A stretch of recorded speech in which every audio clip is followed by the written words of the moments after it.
जमात छठी मज़मून उर्दू। मौजू हकायात।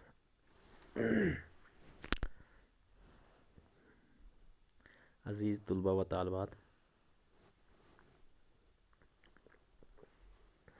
आज हम हकायत पढ़ें।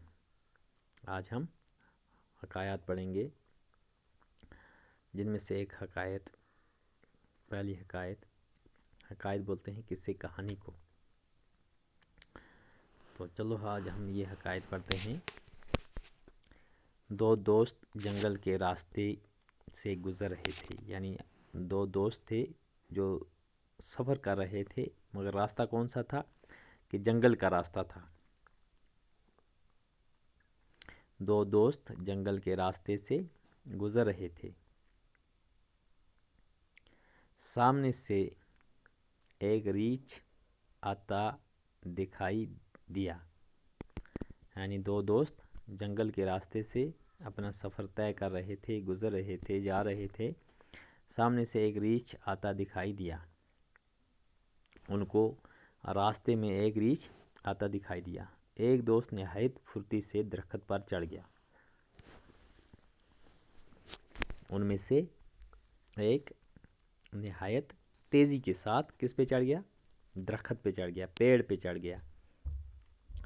दूसरे को दरख्त पर चढ़ना नहीं आता था। यानी उसका दूसरा दोस्त जो था, उसको पेड़ पर चढ़ना नहीं आता था, वो दरख्त पर नहीं चढ़ सकता था। दूसरे दोस्त ने पहले को मदद के लिए पुकारा। यानी जो पेड़ पे चढ़ गया था, उसको दूसरे जो नीचे ज़मीन पे चढ़ रहा था, उसने पुकारा कि मेरे दोस्त, मुझे भी पेड़ पे चढ़ाओ, मुझे भी खींच लो, मेरी भी मदद करो। पहला और ऊपर चढ़ गया। यानी जो पेड़ पे चढ़ा था वो और ऊपरी टहनी पे जा पहुंचा। तब दूसरे दोस्त को एक तरगीब सूझी। यानी उसके जहन में एक तरगीब आई। वो झट से पेड़ की जड़ के पास लेट गया। यानी उसके जहन में ख्याल आया, और ख्याल आते ही वो क्या किया उसने कि फ़ौरन ज़मीन पर वो लेट गया। अपना आप उसने ज़मीन पे बिछा दिया और सांस रोक ली।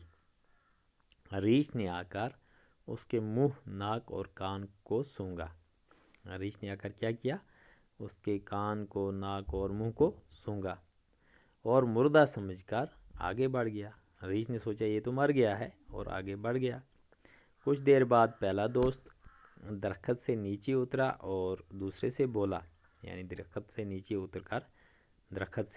उतरकर बोला, रीछ तुम्हारे कान में क्या कह रहा था? यानी उसने देखा कि कुछ बातें कर रहा था ऐसे। रीछ से इसके करीब था। दूसरे दोस्त ने पूछा उससे, जो ऊपर चढ़ गया था, उसने नीचे उतर के पूछा कि रीछ तुम्हारे कान में क्या कह रहा था, तुम्हें क्या बता रहा था?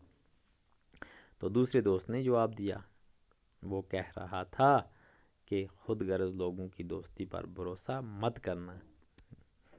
यानी खुद गर्ज दोस्तों की दोस्ती पर भरोसा मत करना। तो अज़ीज़ तुलबा व तालबात, इस कहानी से हमें यही सबक मिला कि हमें अपने दोस्त की जो है मुश्किल वक़्त पे काम आना चाहिए, खुद गर्ज नहीं बनना चाहिए, एक दूसरे की मदद करनी चाहिए। तो इस कहानी से हमें ये सबक भी मिला, और जो है इसमें जो अल्फाज हैं उनको याद करें, पढ़ें, और अच्छी तरह से इस कहानी को याद भी करें। और फिर बाद में इसके जो सवालात आएंगे, वो सवालात भी हम अपनी कापी पे लिखेंगे।